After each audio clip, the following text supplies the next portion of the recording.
Hello everyone, कैसे हो आप सब लोग। होप है सभी लोग बढ़िया होंगे। तो कल हमने क्या किया था, अपना बुक वन का चैप्टर नंबर 1 स्टार्ट किया था, जिसका नाम था अकाउंटिंग फॉर पार्टनरशिप फॉर्म। ठीक है।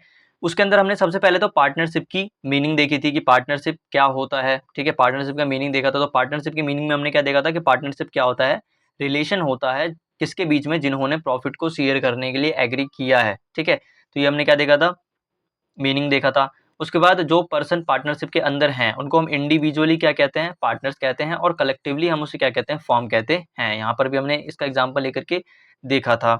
उसके बाद जिस नाम से बिजनेस को चलाया जाता है उसे हम क्या कहते हैं, फॉर्म नेम कहते हैं। मेरे साथ साथ आप रिपीट करिएगा, ठीक है। उसको हम क्या कहते हैं, फॉर्म नेम कहते हैं। उसके बाद हमने क्या देखा था कि पार्टनरशिप क्या होता है, कानून के नजरिए से पार्टनरशिप क्या है, सेपरेट नहीं है। कानून के नजरिए से पार्टनरशिप सेपरेट नहीं है, लेकिन अकाउंटिंग के नजरिए से पार्टनरशिप क्या है, सेपरेट है। यानी कि पार्टनर अलग है, फॉर्म अलग है। अकाउंटिंग के नजरिए से, कानून के नजरिए से पार्टनर और फॉर्म दोनों एक ही हैं। ठीक है, ठीक है। यहाँ पर अलग अलग नहीं है, मैंने गलत यहाँ पर लिख दिया, अलग अलग नहीं है। तो यहाँ पे आपको कट्टस मान लीजिएगा जो आपने कल पढ़ा था जिसमें। ठीक है, अब आप देखो यहाँ पे क्या है, इसेंशियल फीचर ऑफ पार्टनरशिप, यानी कि कुछ फीचर्स हैं पार्टनरशिप के। क्या क्या हैं, दो या दो से ज़्यादा पार्टनर्स होने चाहिए। यानी कि मिनिमम कितने होंगे, दो होंगे, और मैक्सिमम कितने हो सकते हैं, 50 हो सकते हैं। कहने का मतलब ये है, दो या दो से ज़्यादा पार्टनर्स होने चाहिए। ठीक है, एक पार्टनर होगा तो वो फिर सोल पार्टनर मतलब होगा ही नहीं, एक होगा तो वो सोल प्रोप्राइटरशिप हो जाएगा, उसे हम पार्टनरशिप नहीं कहेंगे। उसके बाद एग्रीमेंट होना चाहिए। एग्रीमेंट कैसा हो सकता है, ओरल भी हो सकता है और वैलिड भी हो सकता है। ठीक है, मतलब ओरल भी हो सकता है और रिटर्न भी हो सकता है। ओरल और रिटर्न दोनों ही वैलिड माने जाएंगे। ठीक है, रिटर्न वाले को हम क्या कहते हैं, पार्टनरशिप डीड कहते हैं। अभी आगे आएगा तो ये आप वहां पे अच्छे से समझ जाएंगे। उसके बाद पार्टनरशिप क्या है, partnership must carry a lawful business, यानी कि जो बिजनेस कर रहे हैं ये पार्टनर्स मिलकर यहाँ पर बिजनेस कर रहे हैं, वो कैसा होना चाहिए, लॉफुल होना चाहिए, इलीगल बिजनेस नहीं होना चाहिए।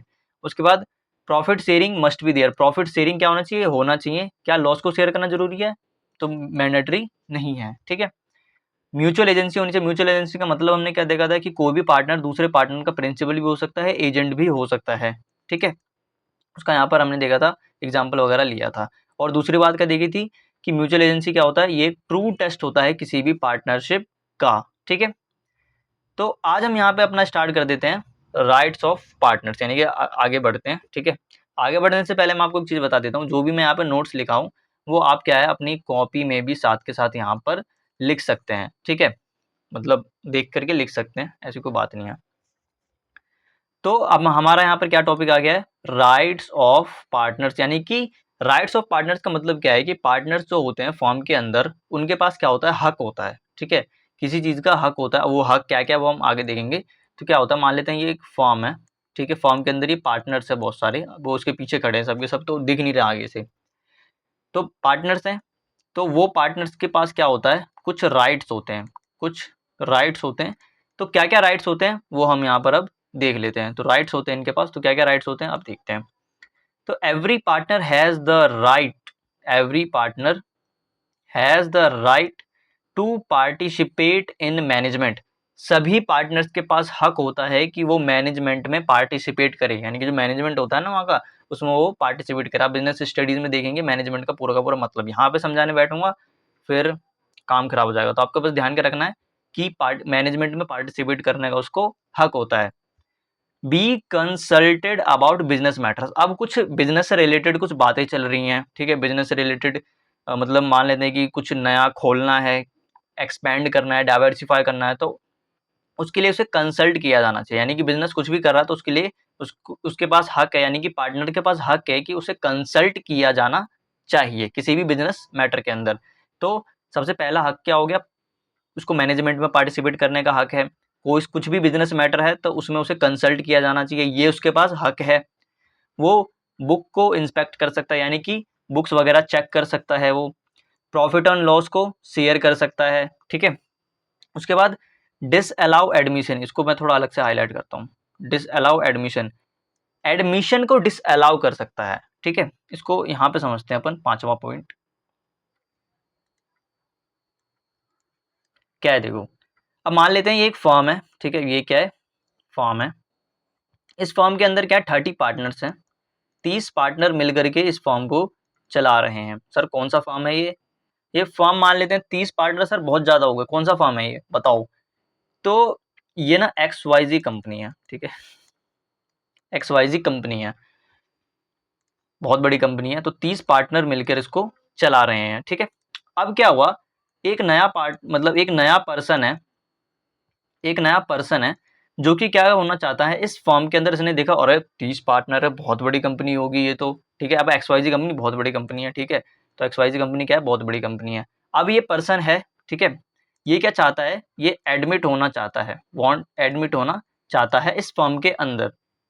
तो अब देखो, अब जो हमने ऊपर एक क्या पढ़ा था, जो राइट्स पढ़ा था पार्टनर का, क्या, disallow admission, disallow admission हमने देखा ऊपर अभी अभी, मतलब अभी तो हमने टर्म ही देखा बस, तो देखा मतलब है ना। तो आपको थोड़ा थोड़ा समझ में आ रहा होगा, डिसअलाउ एडमिशन मतलब एडमिशन को रोक रहा है, ठीक है, एडमिशन को रोकना, इतना तो आपको समझ में आया होगा। अब देखो, तो ये क्या करना चाहता है, ये जो पर्सन है वो एडमिट होना चाहता है।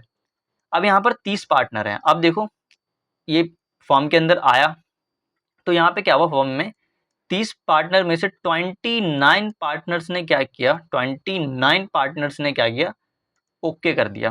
कह रहा है कि हाँ हाँ ठीक है ठीक है, कोई नहीं आप आ जाइए। लेकिन इनमें से एक पार्टनर ने, एक पार्टनर ने क्या किया, इन 30 में से, ठीक है, इस 30 में से एक पार्टनर ने क्या किया, मना कर दिया। तो मेरा आपसे ये सवाल है, वीडियो को पॉज कर लीजिएगा, थोड़ा सोचिएगा, ठीक है, या फिर कमेंट नीचे खुला हुआ उसमें बोलिएगा इस टाइम स्पेंड जो टाइम दिया हुआ है, तो क्या हम इसको एडमिट करेंगे। तो इसका जवाब है, इसको हम एडमिट नहीं करेंगे। तो इसका क्या मतलब है कि सभी पार्टनर की मंजूरी चाहिए, ठीक है, सभी पार्टनर की मंजूरी चाहिए, यानी कि हर एक पार्टनर के पास ये हक है कि वो एडमिशन को डिसअलाउ कर सकता है, ठीक है, यानी कि सभी के पास ये हक है कि वो एडमिशन को डिसअलाउ कर सकता है। वो रीजन कुछ भी हो सकते हैं, अभी हमें रीजन पे नहीं कूदना, अभी हमें बस कंसेप्ट समझना है कि अगर एक पार्टनर भी मना कर देता है तो हम उसको एडमिट नहीं करेंगे। वो एडमिट कब होगा किसी भी फर्म के अंदर, जो नया पर्सन यहाँ पे आया, ये जो नया पर्सन आया, ये एडमिट कब होगा, जब सभी पार्टनर एग्री कर देंगे। एक पार्टनर ने भी मना किया तो उसको हम एडमिट नहीं करेंगे। तो ये एमसीक्यू में पूछ लेगा, ठीक है, आपसे, अगर एमसीक्यू में पूछने वाला चीज़ है ये तो ये आपको समझ में होप आया होगा। तो एक और बार मैं बता देता हूँ। तो कोई कंपनी है हमारे पास, XYZ कंपनी है, उसके अंदर 30 पार्टनर्स हैं। एक नया पर्सन है जो उस फॉर्म को, फॉर्म में ज्वाइन करना चाहता है, जिसमें से 29 पार्टनर्स ने क्या किया, यहाँ पे 29 पार्टनर्स ने क्या किया, मंजूरी दे दी कि हाँ चलो ठीक है आप एडमिट हो सकते हो। बट एक पार्टनर ने मना कर दिया, तो हम इसको एडमिशन फॉर्म में नहीं देंगे। जब यहाँ पर 30 के 30 पार्टनर्स ओके कर देते ना कि हाँ चलो ठीक है, तब हम इसको एडमिट कर सकते थे। तो सभी पार्टनर की मंजूरी जरूरी है। तो ये आपको समझ में आया होगा, डिसअलाउ एडमिशन का मतलब क्या है, यानी कि सभी के पास, सभी पार्टनर्स के पास हक है कि वो एडमिशन को डिसअलाउ कर सकता है। ओके, चलो आगे बढ़ते हैं।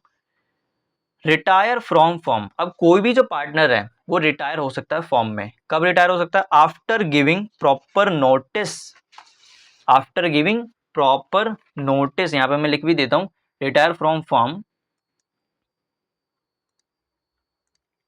Retire from form after giving proper notice. Retire हो सकता है, कब रिटायर हो सकता है, जब एक वो प्रॉपर नोटिस दे दे कि हाँ अब मैं रिटायर हो रहा हूँ, सभी चीज, सभी लोगों को पता चल चुका है, तो हम तब हम मानेंगे कि हाँ ये अब रिटायर हो चुका है। तो रिटायर हो सकता है कब, कंडीशन पे कि जब वो प्रॉपर नोटिस दे दे, तभी वो उसे हम रिटायर मानेंगे। तो क्या सर वैसे रिटायर नहीं मानेंगे, नहीं वैसे रिटायर नहीं मानेंगे। जब वो एक नोटिस दे देगा सबको पता चल जाएगा, अरे पता भी तो होना चाहिए। मान लो कोई पार्टनर है, ठीक है, अब इसका थोड़ा थोड़ा सा एग्जाम्पल अब दे ही देता हूँ।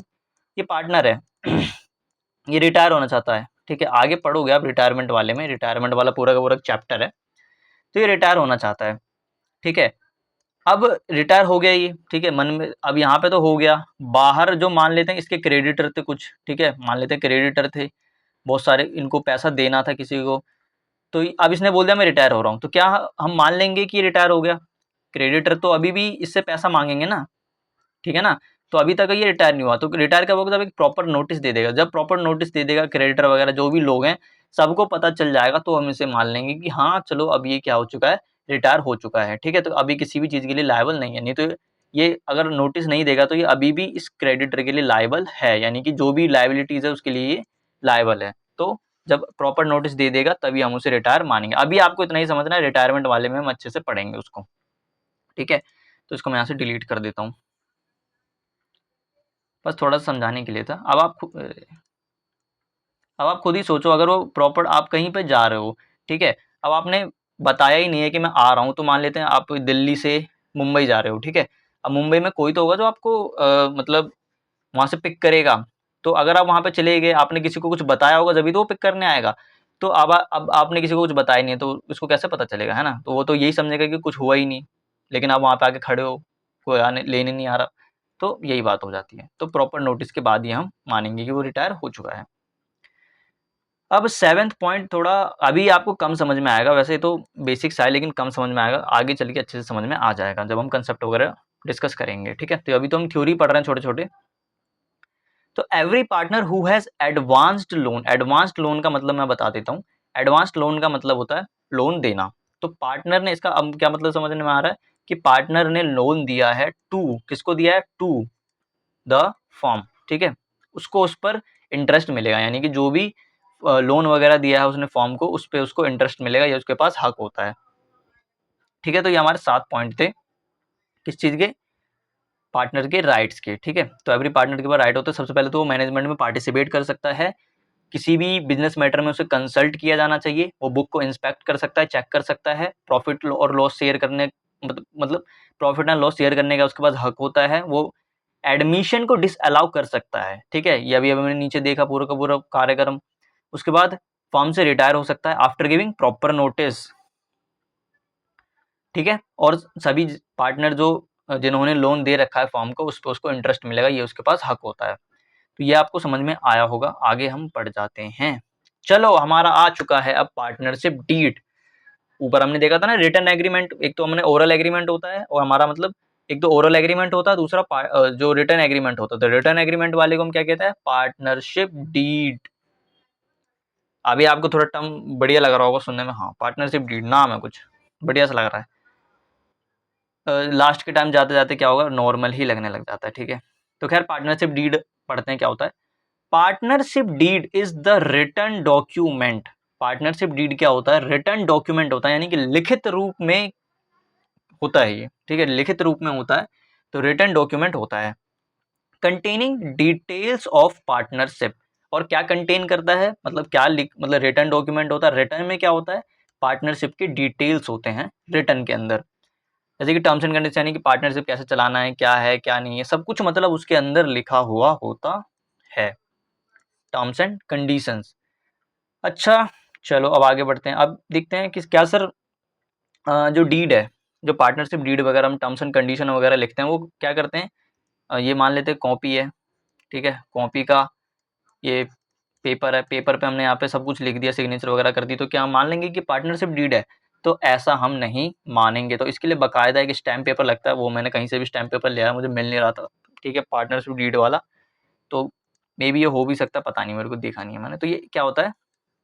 स्टैम्प पेपर होता है। तो बकायदा स्टैम्प पेपर पर सारी की सारी चीज़ें लिखी जाती है, मतलब जो होता है स्टैम्प पेपर का रेफरेंस लेके या फिर स्टैम्प पेपर पे ही लिखा जाता है।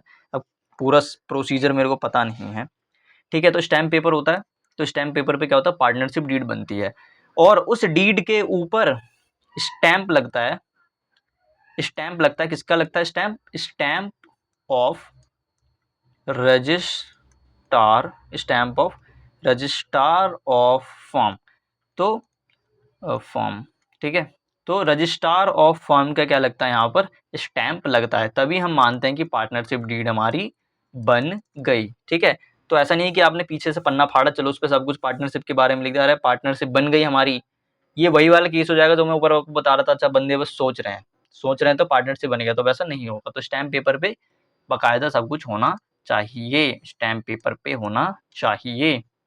होप है आपको ये पार्टनरशिप डीड भी समझ में आया होगा। अब हम आगे बढ़ जाते हैं, इस पार्टनरशिप डीड की इंपॉर्टेंस के बारे में हम यहाँ पर बात करेंगे। अब छोटे छोटे टॉपिक हैं, ठीक है। तो इंपॉर्टेंस क्या है पार्टनरशिप डीड की? तो सबसे पहले तो रेगुलेट करता है rights duties of each partner, यानी कि जो भी पार्टनर्स होते हैं उनके कुछ राइट्स होते हैं ऊपर हमने देखा, और उनकी कुछ ड्यूटीज होती है, उसको क्या करता है वो रेगुलेट करता है। कौन रेगुलेट करता है? पार्टनरशिप डीड रेगुलेट करता है। ओके, समझ में आया होगा आपको। अवॉइड एनी मिसअंडरस्टैंडिंग, जो भी मिसअंडरस्टैंडिंग वगैरह क्रिएट होती है, मतलब मिसअंडरस्टैंडिंग वगैरह जो होती है उसको अवॉइड करता है। ठीक है, मिसअंडरस्टैंडिंग क्या हो सकती है? पार्टनर में मान लेते हैं कि एक पार्टनर बोला मुझे तो 50 लाख रुपए प्रॉफिट में हिस्सा था मेरा, पार्टनरशिप डीड में 25 लाख ही लिखा हुआ, तो ये उसको फिर मिसअंडरस्टैंडिंग हुई थी, तो वो फिर उसको समझ में आ जाती है हाँ हाँ ठीक है मेरा 25 लाख ही है, 50 लाख नहीं है।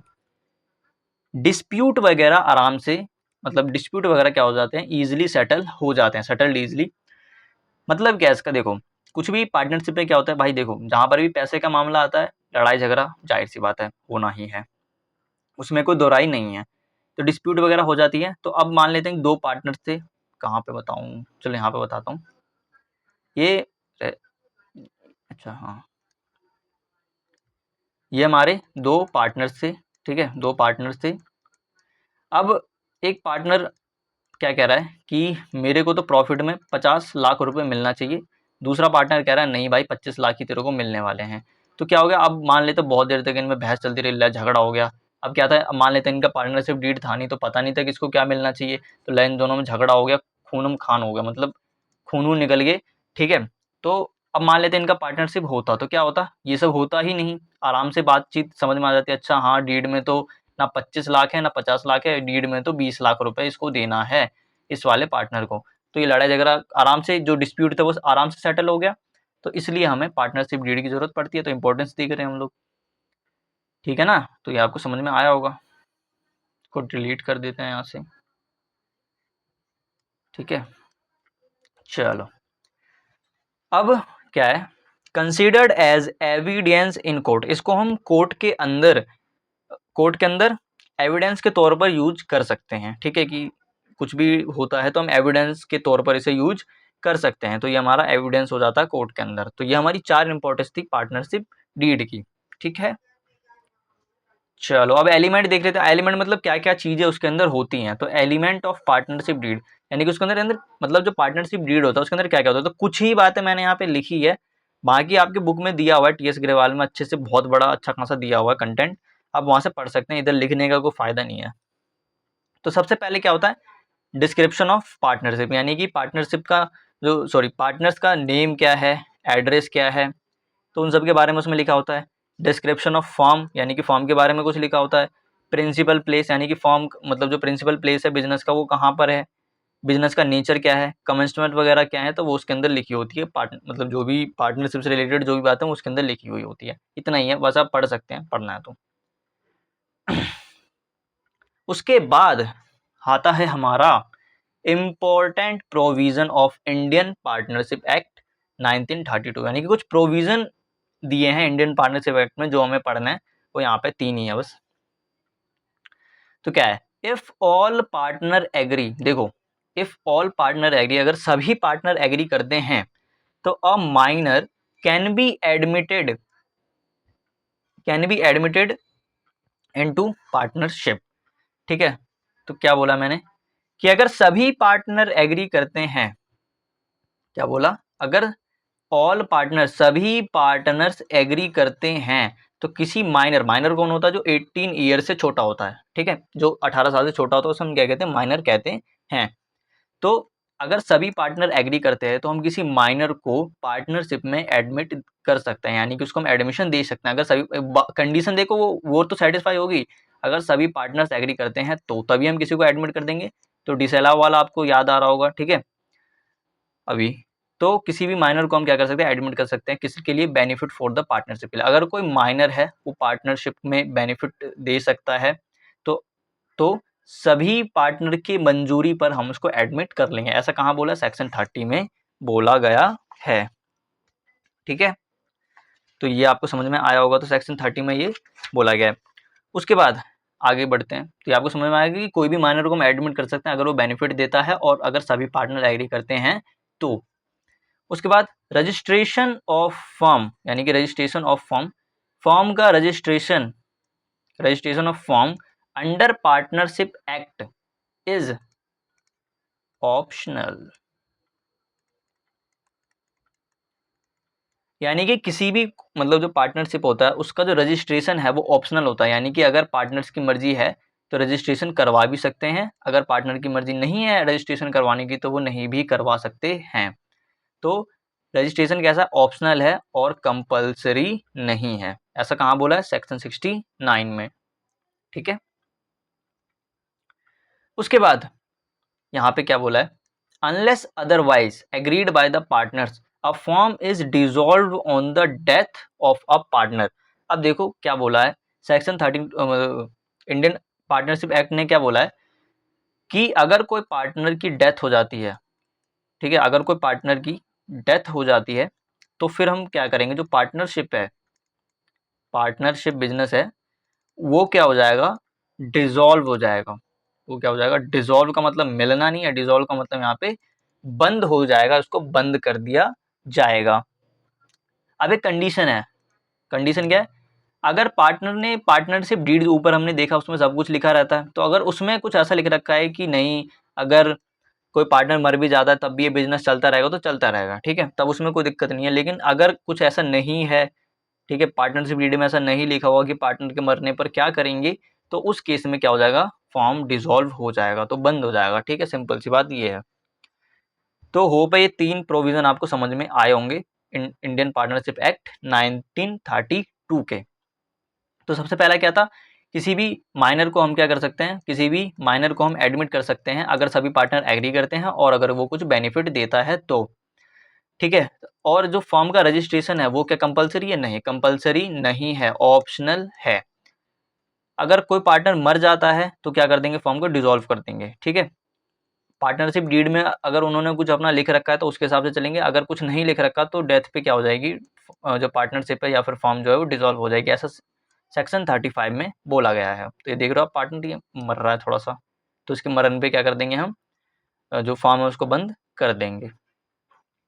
अब यहाँ पर एक और कंसेप्ट है अपना, लाइबिलिटीज ऑफ पार्टनर। लाइबिलिटीज मतलब क्या होता है, जो पैसा मतलब कुछ भी चीज़ हम जब चुकाते हैं, चुकाना होता है हमें, तो हमारी लाइबिलिटीज होती है किसी भी मतलब उसमें, तो वो हमारी लाइबिलिटीज होती है।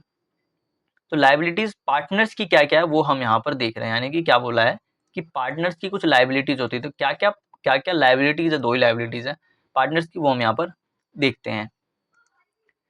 If a partner carries on a business in competition with the firm without the consent of other partner and earns profit, the profit shall be paid to firm।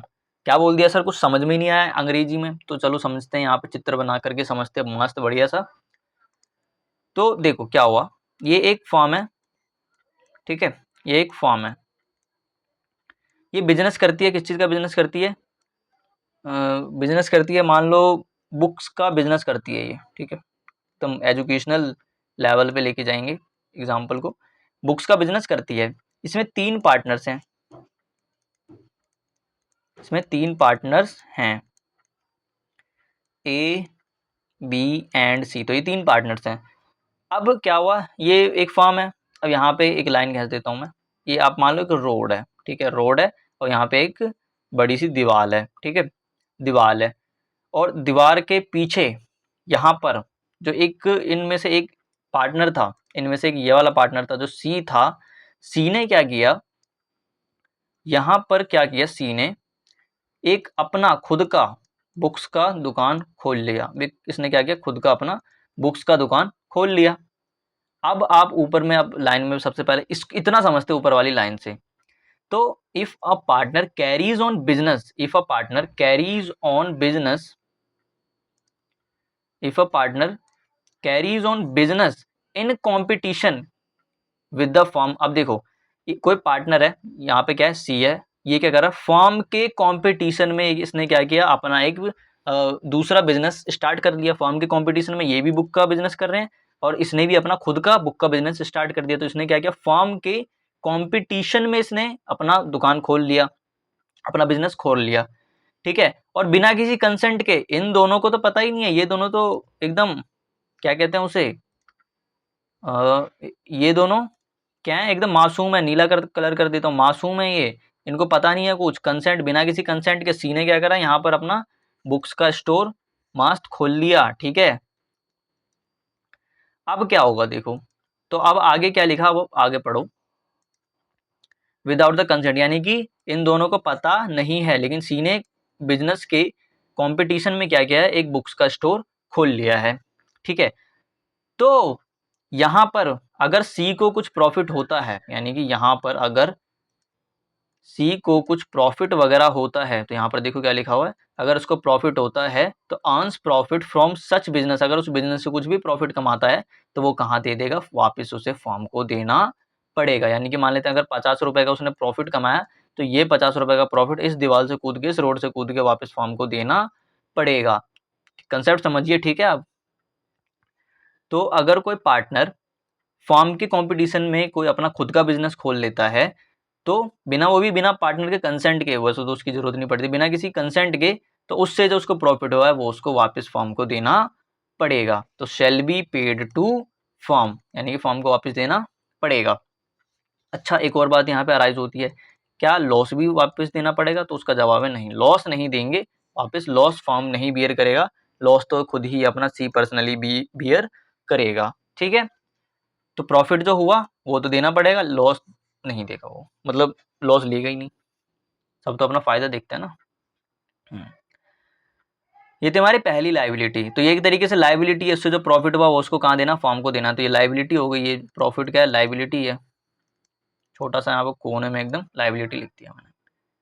अब देखो आगे, दूसरी लाइबिलिटी क्या है, if a partner earns profit for himself, यानी कि अपने लिए, from any transaction of firm और यूज ऑफ फर्म प्रॉपर्टीज और business connection, profit earned so shall be paid to the firm, paid to the firm. इसमें क्या बोला, आपको थोड़ा थोड़ा समझ में आया होगा ऊपर वाले के रेफरेंस से।